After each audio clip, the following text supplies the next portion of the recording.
delete all your texture brushes, delete your hairbrush, right? Like, paint from reference, paint from life. Because you guys, oh man, all of these pieces have so much potential. I'm just like, don't do some of these things.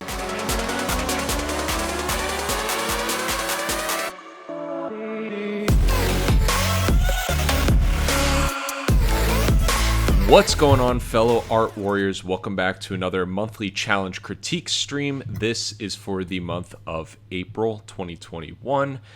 And we have some really cool submissions this month, and I'm excited to dive in. Before I dive into that, though, I just want to mention if you are watching on youtube.com/artbros, please hit the like button and make sure you're subscribed if you're not already so that you can keep up to date with all of our videos. I'm actually going to be posting a process video of a painting that I did tomorrow. So probably when you'll be watching this, that video will already be up. But yeah, it's a good way to just keep up to date with the stuff that we are putting out. Last month's prompt was, the virus spread rapidly, causing the technology to come to life. But Oliver and I convened yesterday to talk about a winner, and we decided that I think we got to go with Aziz again for this month. So congrats, Aziz. You did a really awesome job. We just felt like this one had the most dynamic composition as well as the most clear interpretation of the prompt. All right, so this one is Powell's, and I think he just messaged us saying that like this isn't like totally finished, but I think there's obviously enough here to like kind of get the gist. All right, first thoughts are, I really like the color scheme. He always has these really like bright and vibrant and fun colors, and I like that he added his little like ducky character that is in his children's book and everything. There's just like a fun energy to this painting, and that's not always the easiest thing in the world to do. So I definitely commend him for that. I think there's a lot of really cool like individual assets in the painting as well. But what was kind of getting lost for both Oliver and I was the storytelling. And it's interesting because I've seen his children's book. It's like, I know he knows how to tell a story, but I feel like the past couple the past couple submissions that he's done are kind of lacking that very like clear through narrative. Like, I get that there's some purpley evil energy going towards the nice blue energy, right? Like, you can kind of tell that this is ominous and this is peaceful, but I want to see more of like the actual source of this. I don't know if it's the penguin. I don't know if it's these like fungus things. I just don't quite know. So yeah, so like the fungus or the penguin, I can tell that something is going like this way. So compositionally, I think it's reading, relatively well. Yeah, I think building up on your storytelling part, I think it's I agree with some things could be probably clarified a bit. I really like the like this magenta color and blue kind of contrasting idea. Technicality wise, like I think the perspective's good, and the like I like the angle of the shot. Yeah, like we need to do something to push the environment further. So that's actually what I'm kind of working on right now, is like looking, I don't know, at like how we can add stalactites and stalagmites in the foreground to kind of, I don't know, frame the image a little bit better. It's weird, like crop. I don't know if he just grabbed a screenshot or what's going on. Yeah. Over here too. I like the variety of shapes. It's nice to like have that contrasting shape of danger, because the rocks at the back, they kind of go pointy, but it'll probably be nice. Are we getting like a scary feeling? Because the rounded shapes often feel like if something is cozy. I think playing with shape language and contrast is always an interesting opportunity to like say, why am I? Obviously, you can kind of sense that danger with the colors, but I feel like a contrasting shape language of like triangles to signifying danger would add just a bit more story and context. I tried to add some like atmospheric fog as well, just to make it a little more mysterious and also push the background back a little bit more, because I want really the focus to be this robot guy, right? But he's kind of sort of getting lost because there's not anything that's really like dragging your eye to him necessarily. Also, now that I'm doing this as well, like making him feel cornered might also add to the drama. So you have some of this blue over here, but if we kind of like surrounded him with the purple and this little bubble right here, let me just change my pen really quick. If this is the only part more or less that's blue, that might be helpful. Now that I am looking around your piece, I am starting to see some more stuff. I do like that the pink is coming from here and almost infecting these things. So I think that is a really great way to showcase that. But maybe we could just push that a little bit more as well. And this is something I was discussing with my mentee yesterday, actually, just making sure everything in your design or your painting or whatever is pushed as far as it can. Like really look at it objectively and be like, okay, is this explaining what I'm trying to explain with it? Is there something missing? Is there something more I can add? And you definitely can get to that point where you're adding too many elements that, it ends up being a little bit confusing or messy. But finding that balance is obviously the direction you want to try to be going in. So what I'm trying to do is just like brighten up maybe some of these, maybe saturate them a little bit more. I don't know, just like something to kind of draw your eye. Maybe we just need more tendrils or like veiny kind of things coming from these so that you really know to look here first and then have your eye kind of swoop from here to the focal point. We want to kind of like lead them. I don't know. Kind of maybe like a golden ratio kind of feeling as well. Sometimes we feel the colors can distract us. So like, I think looking at it black and white, I think it sometimes helps us as well, just to see if it like has that separation of like value. Yeah, there's something going on value-wise with the robot that's not quite reading. I think right here, he tried to add some cool colors that ended up being too light of a value, so the face is looking flat. So what we need to do is just like kind of pick that color and actually darken it so that the canister of the robot's head feels more rounded out. The values can overpower color sometimes. It's just making sure those values read like what you're doing, adding that darker contrast really pushes like what's in the foreground and background. There's also kind of reading well. No like occlusion shadow under the robot. See, you guys, this is something I keep talking to my mentees about as well, because it's something that I feel like a lot of people don't really notice until somebody just points it out, right? But having those really dark shadows where things are pinching, right? It's what makes stuff feel like it's on top of something else, right? And when that's not there, look at this. He looks like he's floating in space, right? So just that little touch of shadow makes such a difference in making him feel more grounded. I'm trying to add some of these pinks onto the robot as well, because you have to imagine there's this pink ambient light everywhere. Some of that would probably be reflecting a little bit on the robot.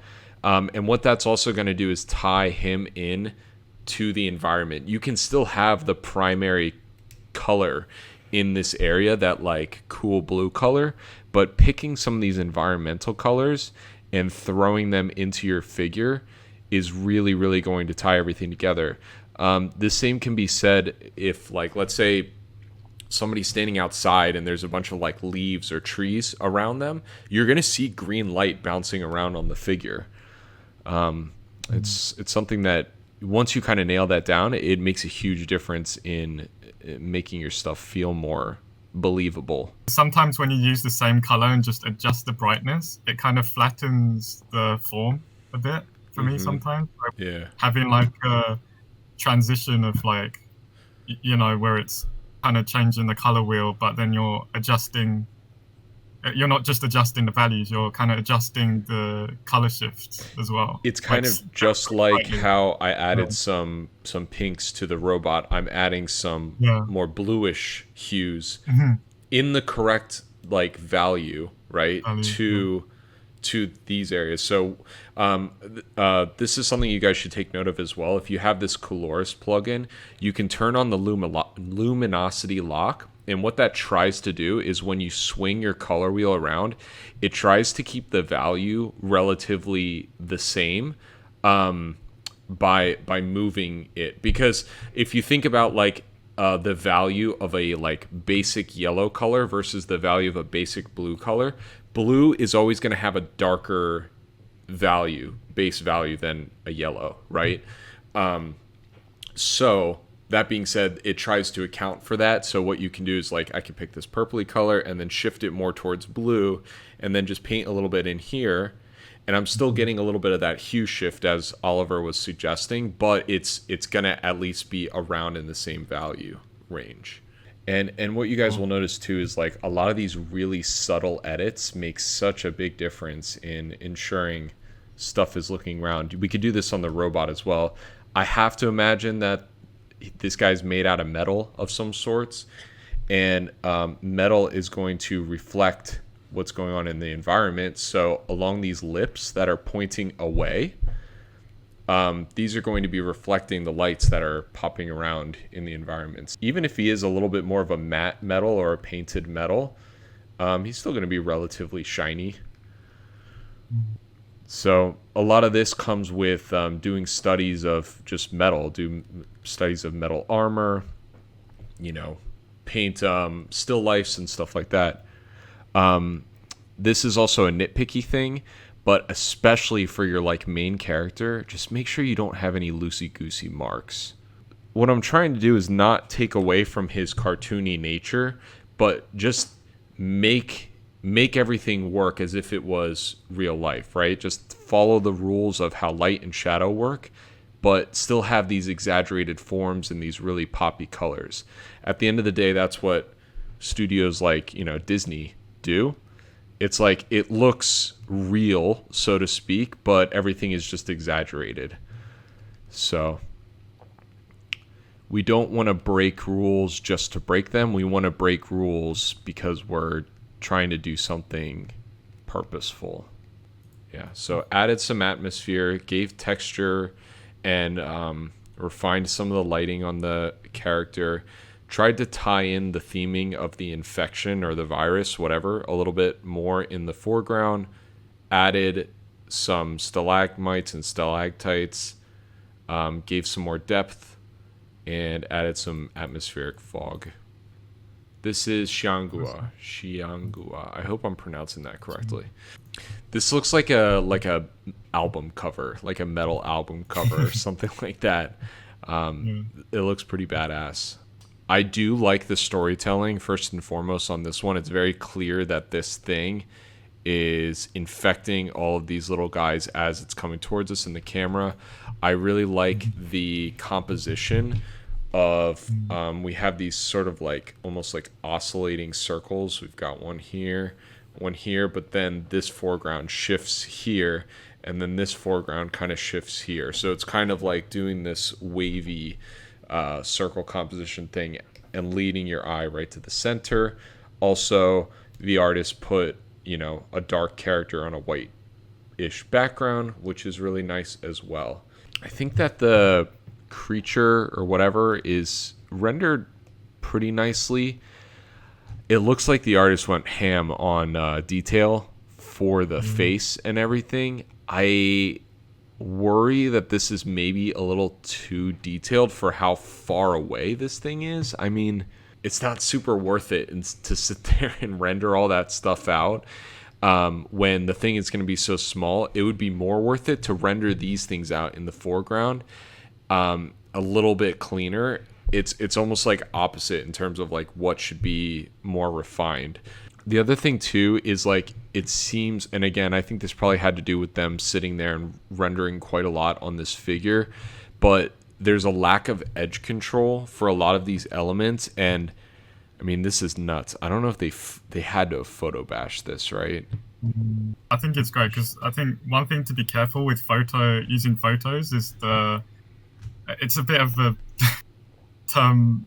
I think they call it fidelity. I think like detail fidelity. Like you have to be careful, like how much you're doing painting versus like, because I think one trap that many like artists fall into is like not paying enough attention to the level of detail in the photo, because you want the eye to like fix on your focal area, and sometimes there'll be just patches where there's detail, like where there's area there's no detail, and then not painted in enough. So I think that's one thing to watch out for when using photos in the work.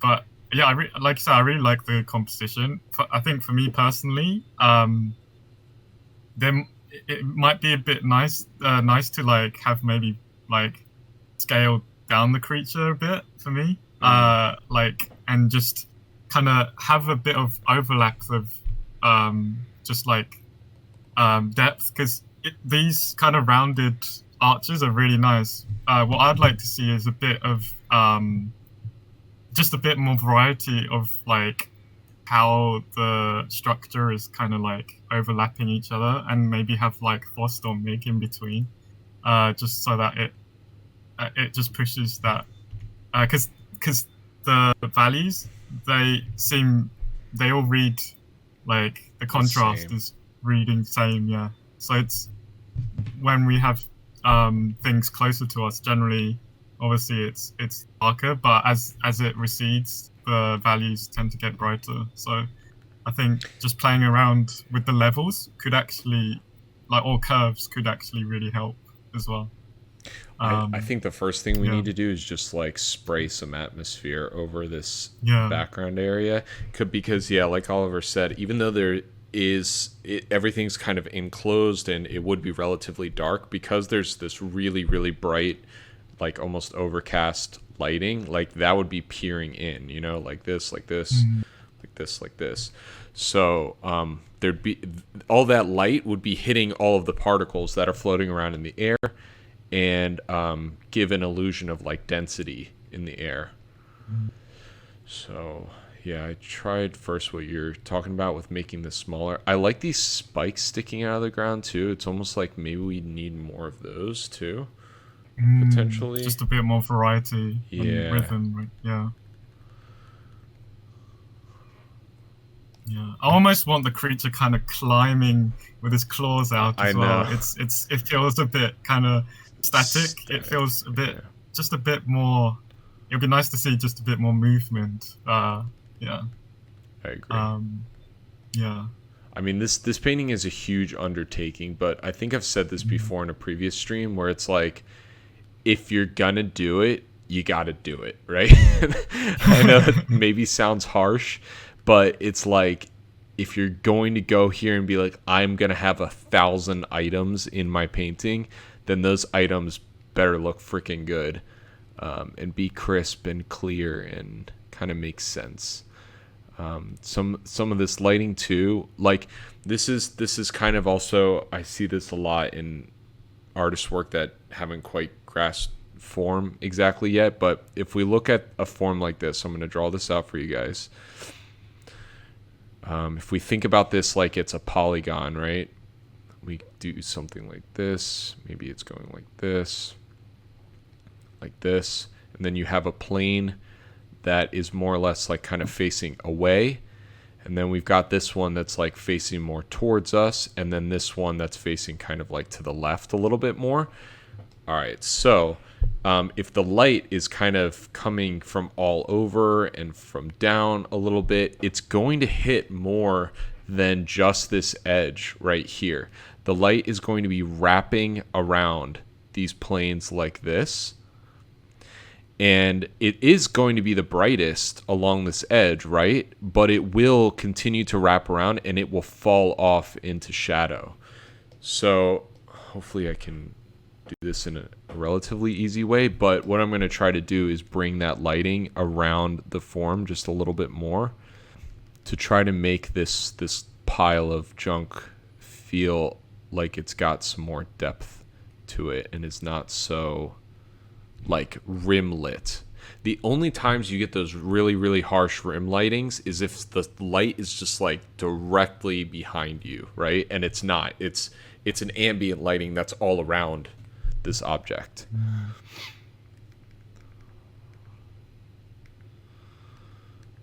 So I don't know if I do like that there's these little red eyes all the way out here. I think that's a nice touch.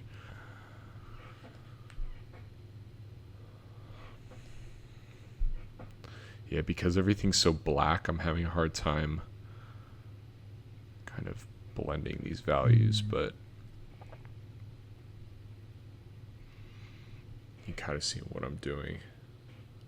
There we go. Yeah, it already is feeling like there's a little bit more of a curve to it. But anyway, let's do what Oliver was suggesting as well and just give this whole piece a little bit more atmospheric perspective. So back here is going to be the brightest and the most... This is going to be like really blown out back here, honestly. These things back here too. And it's going to be like night and day, just kind of working this in, honestly. And again, guys, these are just like little fundamental sort of changes that once you kind of nail down these little techniques and rules, your pieces are going to make... It's going to make such a huge difference on your pieces. Oh, there we go. See, it looks so much more dramatic and epic now, too. It's like coming from the fog, right? Infecting all of these things.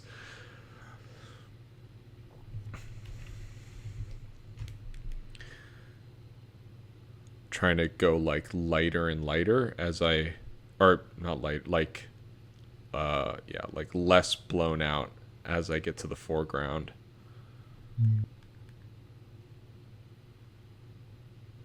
Yeah, actually, one thing that can be quite tricky, I struggle with myself, is balancing exposure and contrast when it comes to fog. Because, you know, like, our temptation is we want all the information there. We don't... Sometimes our, like, logical brain says to, like, you know, detail everything out. Mm-hmm. But sometimes you can leave your eyes for the audience to just, like, put information there. Mm-hmm. Sometimes you can be very subtle with your like brushes to indicate and just only leave indication of what kind of items are there. I don't know if that makes complete sense, but we don't have to always detail everything out.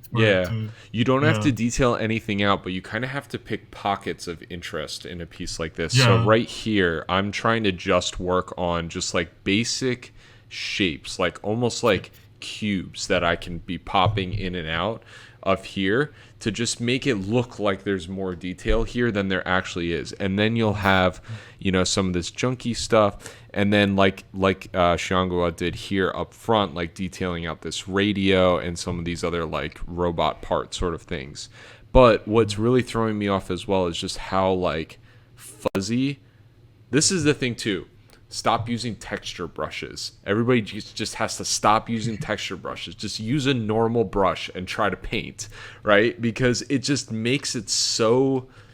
There's just so much going on. And I can tell that they can render, right? Because look at how nice this is. When we zoom in here, there's all this nice rendering. It comes down to a like, oh, this is going to be faster for me kind of thing. And that's okay in some scenarios. But... if it's at the expense of making your piece not read as well as it possibly could have, then sit there and take the time to just like paint some stuff. Knock back a lot of this detail. Or it's not even detail, it's grain at this point. Noise. It's visual noise. Yeah.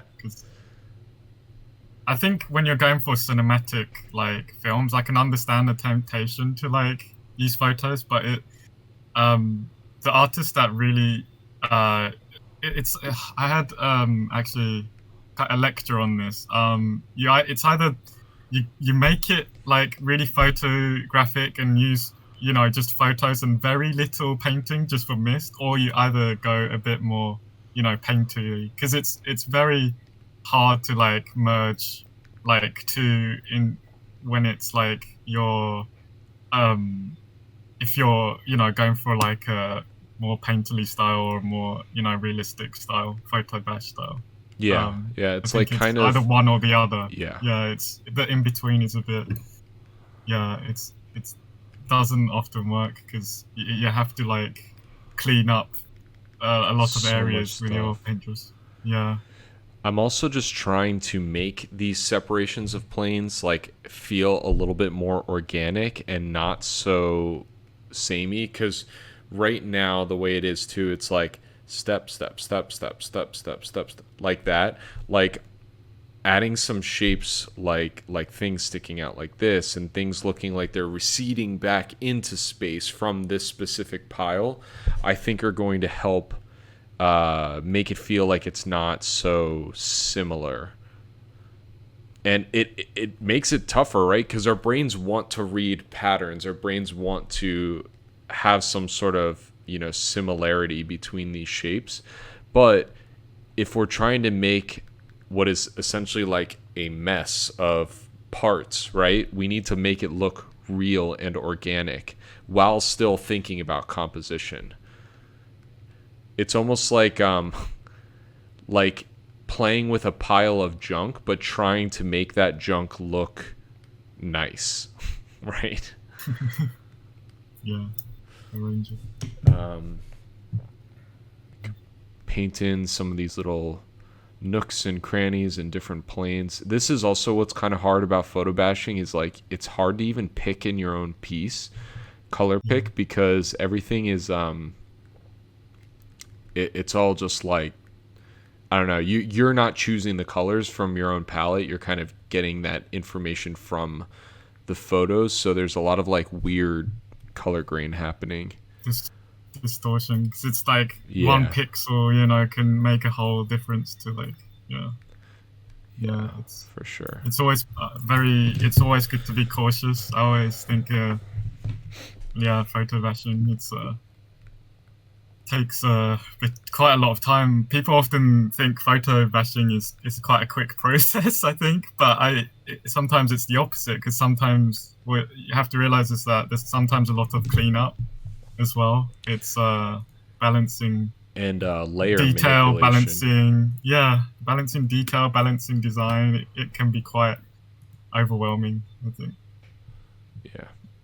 So yeah, there's the before and after. Yeah, so with this one, just to reiterate, adding some atmospheric perspective. I think Oliver was onto something with making the figure a little bit smaller, cleaning up the edges on these piles, making sure you're rendering points of interest, and considering planes for your large objects and how the light would be wrapping around them. Little Sea Salt said, "I always see no photo bashing in job descriptions for portfolios, so I've always stayed away from it." It's not. I don't necessarily know if they would write that in a job description, but the best way to approach it is just like seeing the type of art that comes from a studio, a specific studio. So a good example would be like if you want to apply as a concept artist for Naughty Dog, they're going to have an expectation that you know how to utilize 3D modeling tools as well as photo bashing, because their games are like, for intents and purposes, like hyper realistic, right? So your concept art needs to read as realistically as possible, and they're not looking for illustrative sort of painterly look. They're looking for something that's real, and the only way to really capture that is by 3D models and photos. Yeah, That and doesn't mean it's that they and don't, really yeah. quick, that doesn't mean that they don't have line drawings and sketches and stuff like that, but the whole aim for their art department is to achieve that sort of realism. Go ahead, Oliver. Yeah, I think I just wanted to build up on that, because it's often surprising how little because I think I watched some of their process, and it's a lot of it is 90% like 3D, Mm-hmm. maybe like 10% like just editing Mm-hmm. with photos and values and textures. So I think what surprises people, like surprised me often, is like how did they, paint all those details, and then Yeah. you realize, oh, it's actually, you don't actually spend a lot of time painting. So yeah, I think it's good to consider when choosing a studio. Like, do you enjoy the like that kind of workflow, or because I think the other thing to remember is that the people who do these really photorealistic paintings, Mm-hmm. they're very good at paint. They have a really strong foundation. Yeah. Like that's why they can edit it like really well, so it feels seamless to like the general audience, I think. And sometimes we, we see these tricks and we feel like, how do they do it? Yeah. And you only realize like after you've actually seen them working. Okay. So yeah, So I think it's good to think about your process. Yeah. Oh, sorry, gone. Yeah. no, it's okay. Rambling No, too much. no, no. That was a Yeah. good talk. All right. So what I'm trying to first do with this is, and this is a strategy I've been. This is like only the past 6 months I've really been doing this. I think because I've been doing so many of these like critique videos that I'm like, oh, this helps me explain it, but also with my own pieces, I've been doing this just so that I can manage my own light and shadows. So what I tried to do, because right now it's very clear that there's not really a lighting source, right? And that doesn't mean we need some like harsh key lighting happening, but we need to at least have an idea of what direction the light is coming from. Otherwise, everything is going to read extremely flat, right? I think it could look pretty dynamic if we have a light that's shining directly at her face. And then, like we said before, the light is going to wrap around the form of her head and kind of fall off into darkness. And what that's going to allow us to do is have the back of her hair here be the darkest part of the image. So you kind of get this nice gradation of dark to light, right? So what I tried to do with the yellow is really draw out like where I think the light is going to hit the hardest. So any planes of the face that are kind of pointing more in, in the direction of the light are obviously going to receive the most light. So the next thing I would do too is maybe just check where cast shadows or like darker shadows are going to lie. So that would obviously be on the neck. It's almost like the neck might be completely in shadow, possibly. The hair here is probably going to be casting a little bit of shadow inside the ear. This hair, I like this ribbon strip. I would probably make this more apparent or larger, like maybe even like this big, because it's really cool, but it's like so small, it's almost like hidden at this point. And then we're gonna get a lot of these shadows inside this nice wavy hair that you have going on here and here. So I'm just trying to guess at where I think a lot of these shadows are going to lie, probably under her nose as well. It's not going to be super harsh because it looks like we've got all this bright light going around the figure. But yeah, we just want to really pump up the lighting in this thing.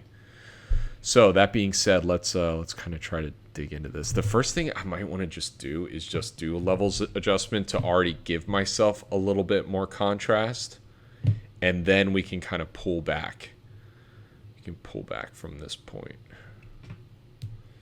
Yeah, that's gonna help me out quite a lot, because now, before it was like you're picking the skin color and it's like 82% gray. There's really not much, we can maybe go like that bright, but we have a lot more stuff to play around with at this point. Okay, so the hair too, I think just in general, it looks like she's supposed to have like brown hair or something like that, like maybe light brown hair, and it was just like too bright in relation to everything else that was going on. All right, so this is also where getting reference is going to come extremely in handy, because I'm sure you could have found a profile of a face you liked, instead of just having to like make it up, right? Like it it is just going to make your life harder if you don't have something that's, coming from life that you can look at. It gets to the point where it's kind of like, why would you make that extra work for yourself when you could just find a photo and essentially copy the lighting, or at least use it to your benefit, right? So I'm just trying to, I can always use this as a guide as well to just see like, okay, where are those planes? Am I really making this feel as, man, some of these hair strands are kind of tripping me up. Is this really feeling as three-dimensional as I want it to feel? And if you're sitting there and if you're like, man, this doesn't look three-dimensional at all, ask yourself why. Like, what is it about this? And I know those are hard things to answer when you're not totally confident with your light and shadow yet, but it's always a good point to start with, to just be like, why is this not looking right? What can I do differently? What can I add? Yeah, there was a comment by, I think, Meglet T. I'm not saying if this is Meglet. This is Meglet's piece, by the way. Yeah, Meglet. Yeah. Oh, okay, cool. Yeah. It's just I wish I had the cable less covered by the hair. Carried away. Then it says, Lil Caesar says, Tron, where there are like eliminations between the plates of the like suit. I'm not sure. Yeah, I don't know if I've seen Tron. Have you seen Tron? I've never seen Tron. Yeah. I feel like that's I think really I need bad. to watch Tron. Yeah, I think I do too. I think it's on Disney Plus, right? It's a Disney. They're Disney. Yeah, movies. Disney film. I think there's two versions, like a really old one and there's the newer one. Yeah. Yeah. No, I really like the concept with the portrait. It's a nice take. I feel like an opportunity to show emotion. I can really feel what's really great about this piece for Meglet. I can really feel her emotion, something like taken over by the expression that's just put. So maybe kind of push that with the eyebrows. Maybe that would be my feedback. I don't know. Obviously, like mistakes, I think reference would help kind of bring that further. But other than that, I think for me, it's like really cool. You could take a picture of yourself. Even like I think a lot of people neglect to realize that like they themselves are human beings, and you can just stand in front of a mirror or take a selfie and get extremely good reference. And again, it's like, oh man, it's just gonna make your life so much easier. I think I think I was like this as well. I kind of had this thing where I was like, oh, it's cheating, or it's, it doesn't feel right to be using reference when I can just like figure it out myself. But it's just, you'll get to this point when you're using when you start using reference like frequently, and you're like, you never want to go back, because your art ends up being like 10 million times better, because you're looking at life as opposed to trying to make it up. That doesn't mean you can never ever again draw from our imagination. But it does mean that you're going to get really good at painting heads, and then eventually you'll be able to paint something more realistic from your mind, because you have that experience at that point. I think the way I personally like to kind of approach this as well is that, like, observation is key. Actually analyze your reference as well, because you want to internalize that information for future. So often I would just sometimes, I think tracing is actually a really good idea sometimes to understand things and really analyze what's happening. I think there's this fear, like, I think using reference, because I have it all the time. I only started like really paying attention to putting reference to everything. I think the key is not to just copy the reference, but to like analyze, understand it. Yes, and then once you feel comfortable, because you don't want to be like use reference as a crutch. Sorry, because sometimes you're in that job and you have to be able to kind of use your visual. Sometimes it's a funny word, but like visual memory or library to like you want to train that. So through mileage and analyzing, and then you can. But I think at the beginning, picking out as much reference as possible just will help a lot. Like Nick says, yeah.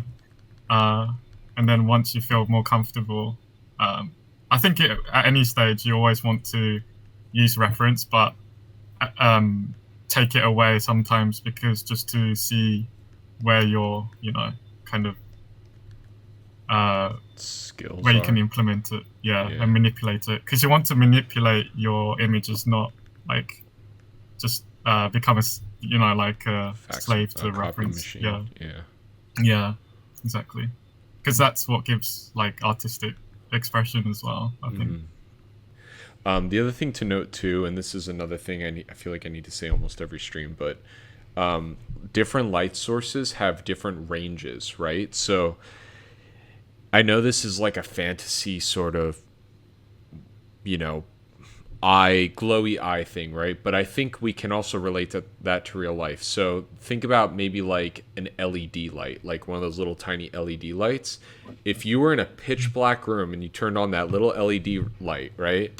Like the range of that would only be like this big, right? It's not going to light the whole room. It's just going to be a tiny little bubble, right? So think about that with this eye as well. Like it's probably really only going to light like here. And Meglit, you kind of had some lighting like going all the way down here. And while I know that it feels like you're like, oh, I have this cool glowing eye, I really want to like pump that up. It almost becomes a little bit more dramatic when you just are very gentle with that lighting and really hit it where it needs to be hit and where it looks like it's the most realistic to be. Because then it's going to draw your eye to that little tiny area even more, as opposed to, here where it's kind of just like really blown out. So just kind of keep that in mind. Also, adding a little bit of like a bloom to the light can also help. So kind of on the edge of a surface where something is lit, it will make this little like foggy glow. And that can also help make it feel a little more realistic. All right. Cool. I didn't really do any of the hair, but the other thing too I want to mention in terms of hair is think about like big forms. So instead of all these strandy things, I don't know if this is a brush. Again, guys, if you have anything called hair brush in your brush folder, just delete it forever. Just delete it forever, because you can paint hair without a hairbrush, right? Let's get in the habit of actually learning how to paint stuff, and I want all you guys to be like these kick-ass art warriors, right? Like delete all your texture brushes, delete your hairbrush, right? Like paint from reference, paint from life. Because you guys, oh man, all of these pieces have so much potential. I'm just like, don't do some of these things. All right, so... Oh, I'm guilty. I can't say anything. Delete like all of your grainy brushes. Yeah. Oh, but I want to be faster. No, bad Oliver. I totally agree with you. Yeah. Understand the tools first. Yeah, I agree. So I'm doing the same like kind of 3D model thing here, where I'm just trying to think about like how her hair is kind of forming around these shapes. And this is like a really easy way to automatically understand the very basic structure of how this hair is moving, because there's really nice movement to the hair, but it's just like all these little streaky strokes are such overkill, right? Like we can get away with it's like you can get away with something that looks more realistic with like less amount of work, right? And that's what I want to hopefully try to get into your guys' heads. So if we're just thinking about the fact that, like, again, the light is coming from that left side, pretty much only the front planes of this shape are going to really get hit by the light. Everything else is going to be relatively in shadow or have some of that bounce light going on. Yeah, Nick. So just someone just Miglet just commented, any hair tutorial at some point. You're already showing it now. Yeah, I should. I don't have one like on the channel, but that's actually a good call. I might want to just do that to kind of explain exactly like how you can get away with this in so many, like, in a few simple steps, right? What bothers me the most is that artists put out these brush packs that are trying to be like, oh, this is going to make your life easier, or this is going to make it more realistic, but it doesn't. It's like, just have one, like I've been painting with this square brush with no texture on it the entire time, and I would like to think I'm still achieving some level of quality, with my brush making, because what this allows me to do is kind of get some of these softer strokes, but then if I press really hard, then I can get harder shapes like that, and then it's all about just like blending from here. So it almost looks like I'm using a oil painting brush with those like overlapping streaky strokes, but I have more control over this. I really only use this brush. I use this one. So yeah, if you wanted to have more of a hair kind of brush, something like this it does the same thing, right? Like, I can be loose and it will make those streaks, but I can be hard with it and I'll make a thick, chunky mark. So here I can kind of go in and detail some of this stuff and give the illusion of all of these hair follicles just by the way I'm blending. But I'm still painting in shapes. I'm not painting in line, right? I think that's where maybe some of the miscommunication happens when you're thinking like, oh, hair is just a bunch of little lines, but it's not. Hair is like blocky forms that are picking up light in different chunks, right? I hope I'm not confusing you guys. No, I think you said it really well, because I think for me, I was just about to comment on the same thing about our temptation to, draw the strands of each hair. That's how we grow up thinking. Like, it's almost coming back to that detail. It's about how you arrange the shapes, right, to kind of bring out the forms, because it's not always those details that like signify how to explain this.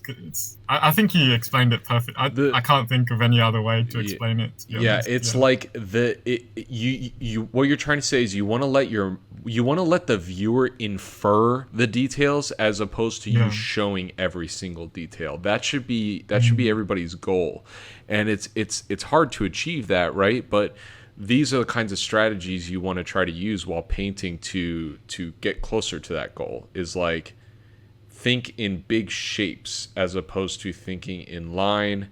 Think about your values. Whoa, that does not look right, but think about your values. Eliminate the noise. Try to be more simplistic with your stroke making. Yeah, this is what I was trying to do, is like get that really dark hair down here, because now her face is really standing out because it's surrounded by all of this dark hair. Okay, so yeah, I just saw that Meglet was asking about the eyebrow as well. So the other thing to think about when you're looking at a profile, eyebrows are kind of a pain, because if you're looking at somebody straight on, right, they do something like this, but as the face kind of turns, and the plane of the eye socket is going more like this, the at this midpoint where the eyebrow is, it gets foreshortened, right? So it kind of arches up more like this and then curves down like this to fit into that eye socket. Again, just kind of thinking about stuff like a 3D model is extremely helpful. But yeah, all right, I hope you guys got something out of that one. All right, let's see how we can tear his piece apart. I think he did a really good job. That's the problem. He's getting really good at creating these like cinematic, like the lighting in here looks really, really good. I'd say the lighting on the robot needs the most work, which is a shame because it's the main character, right? Like if I cover up the robot, it almost looks like he blurred out a photograph with, which I don't know, man. Maybe he did. Maybe he did. I don't know. It looks like it might be photo bashed. If it is, he did a really good job hiding the fact that it's photo bashed. So whatever. But all right. So here's all right. The first thing, we know that it's a downcast lighting scenario because he's showing us that the lights are above. So that means all the top planes of the robot need to be lit the most with this light. So it's like he's almost there with the shininess, but look at that, just hitting that. Oh man, I'm gonna show you guys in black and white. All right, he's just not quite hitting his value range, the value range he could to make the metal look like metal. And again, even if this is painted metal and it is a little bit more matte, I think you could get away with making it a little bit shinier. And I think also the shininess, especially on these like more unfinished edges, like non-painted edges, are going to make the thing look more intimidating. Almost like it's like, I think that's what maybe he's going for as well. Like these are knives that are like serrated edges on the edge of this thing. So I'm really wanting to sharpen up some of these things. I think that we were talking about bloom as well. This thing is glowing and you're already showing all of this fog in here, which means there's a lot of particles going on. So that would also mean that there'd be a bloom happening on all of these little light pieces. And this is just going to tie him into the environment a little bit better as well, and not make it look so like hard brush drawn out. I really like the design of the creature. I like that he's tied to this thing. This is a really good piece. This is for sure one of his better pieces, honestly. I see a little bit of that bloom up there.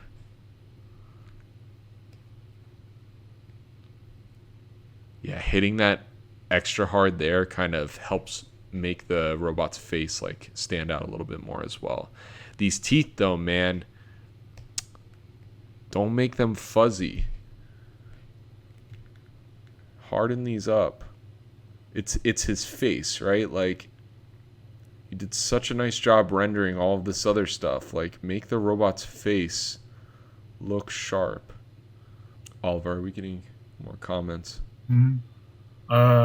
Yeah, Maglet just said thanks for the critique. Cool. Yeah. And just about the piece as well.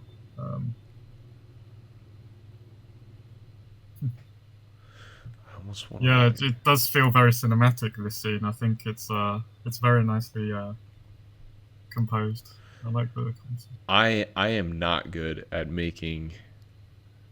doing this kind of cinematic lighting. I think I need to do more like screenshot, like film screenshot studies, because I think that would help.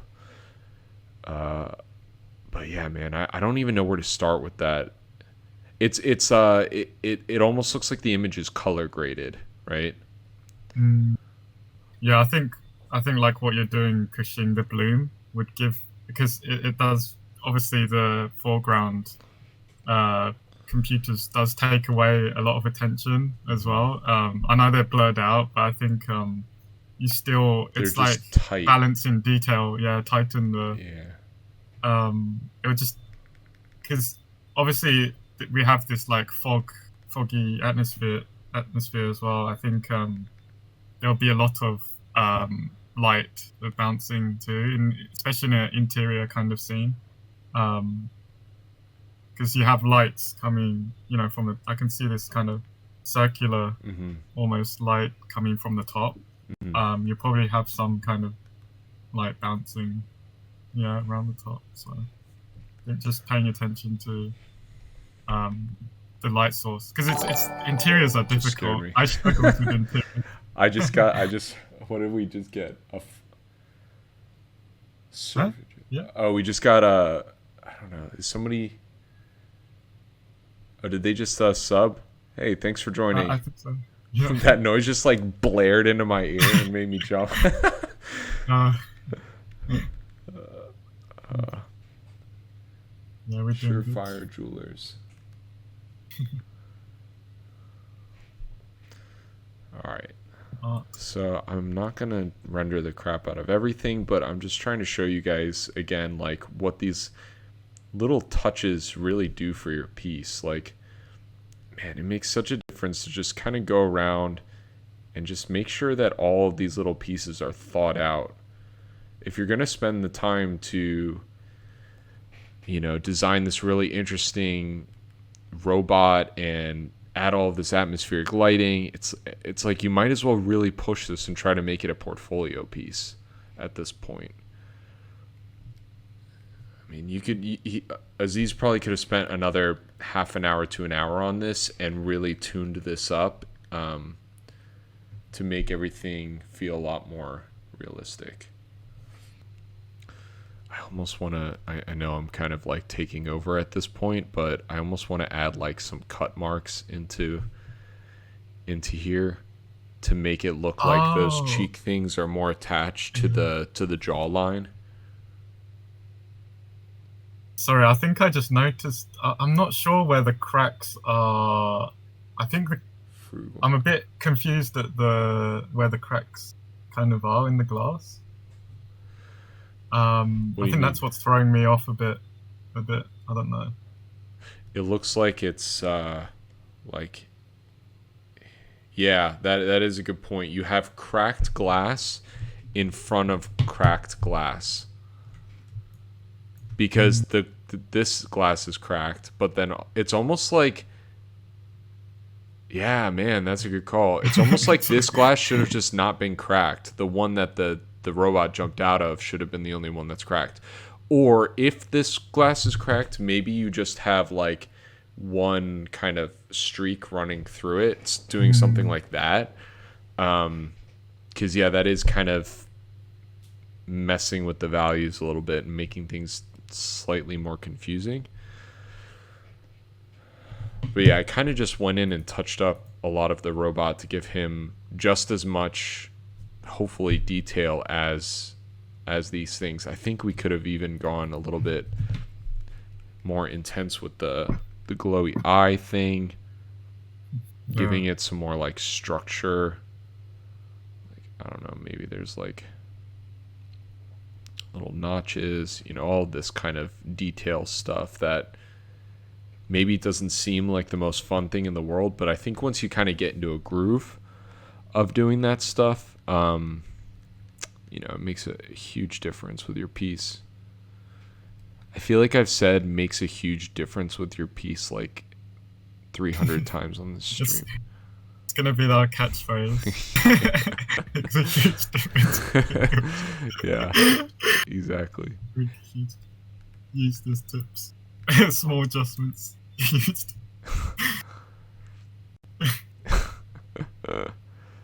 Yeah.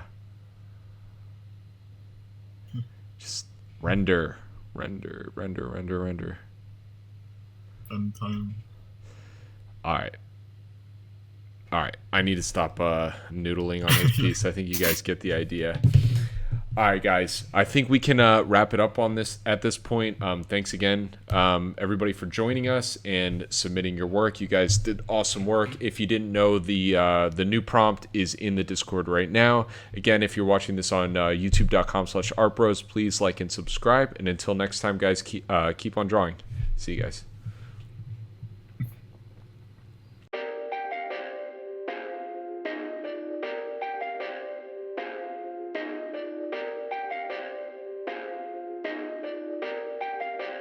Perfect.